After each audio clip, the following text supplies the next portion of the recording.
పెద్దల మాట బంగారు మూట. Welcome to my channel Geetha's old is gold. Hi అండి, అందరూ బాగున్నారా? నేను బాగున్నాను. చూడండి, ఈరోజు పొద్దున్నే ఎంత మంచుగా ఉందో.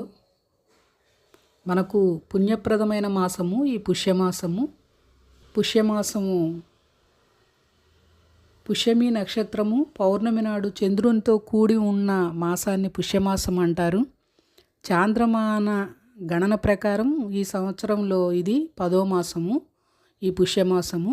చాంద్రమాన సౌరమాన గణనల రెండింటి ప్రకారము ఏర్పడే పండుగలు వస్తాయి ఈ మాసంలో. దేవతలతో పాటు పితృదేవతలని ఆరాధించటము ఈ మాసం యొక్క ప్రత్యేకత. పుష్యమి అనేది శనిగ్రహ నక్షత్రము. ఈ నక్షత్రానికి అధిదేవత బృహస్పతి. ఇతడు బుద్ధికారకుడు. అందువలన బృహస్పతికి శనికి అత్యంత ప్రీతికరమైనది ఈ మాసమని చెబుతారు. శని పేరు వినగానే ఉలిక్కి పడతారు చాలామంది. శనిదోష పరిహారార్థము తైలాభిషేకము, దశరథకృత శని స్తోత్రము చదువుకోవటము చాలా మంచిది. కానీ ఆయన శనీశ్వరుడు పట్టినప్పుడు మళ్ళీ వెళ్ళేటప్పుడు ఏదో ఒక మంచి పని చేస్తాడనని అంటారు. నిజానికి శని సత్యధర్మాలను సమానంగా పాటించేవాడు.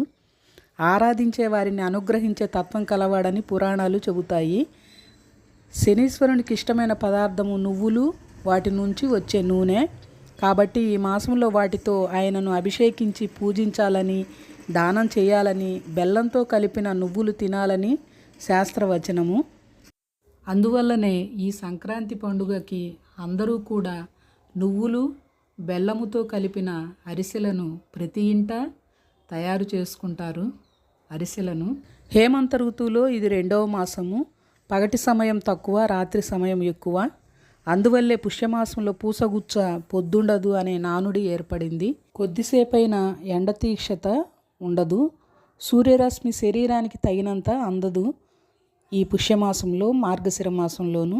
అందువల్ల తైల గ్రంథులు వాటి విధిని సక్రమంగా నిర్వహించలేక మందగిస్తాయి. ఫలితంగా చర్మం పొడిబారినట్లుగా పగుళ్ళుగా ఏర్పడుతుంది.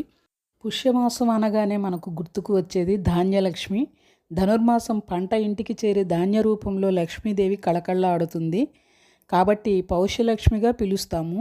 రంగవల్లులు, ధనుర్మాస వ్రతాలు, గొబ్బెమ్మల అలంకారాలు వీటన్నింటినీ సందడి అంతా ఇంతా కాదు. తెలుగువారు పాటించేది చాంద్రమానమైన సౌరమాన గణన ప్రకారం జరిపించుకునే ముఖ్యమైన పండుగ సంక్రాంతి. ఇది 3 రోజుల పండుగ. సూర్యభగవానుడు దక్షిణాయనం నుంచి ఉత్తరాయణంలోకి ప్రవేశించే రోజు. తమ వంశంలో గతించిన పితృదేవతలందరినీ స్మరిస్తూ పూజిస్తాము. ఈ మాసంలో పంటలు పండి ధాన్యం ఇండ్లకు చేరడము, రైతుల శ్రమ కష్టం ఫలించి ఫలం లభించే మాసము ఈ పుష్యమాసము. చాంద్రమాసం ప్రకారము 10వదైన ఈ మాసమును శూన్యమాసము అని అంటారు. అయితే సూర్యభగవానుడు ధనురాశిలో సంచరిస్తూ ఉన్న కాలం మాత్రమే శూన్యమాసము. మకర సంక్రమణం జరిగిన తర్వాత శూన్యమాసము కాదు. ఈ విధంగా ఎన్నో విశిష్టతలను కలిగిన ఈ పుష్యమాసంలో చేసే పూజలు, దాన ధర్మాలు విశేష ఫలితాలు ఇవ్వటంతో పాటు ఆయురారోగ్యాలు చేకూరుతాయి. పుణ్యప్రదమైన మాసము ఈ పుష్యమాసము.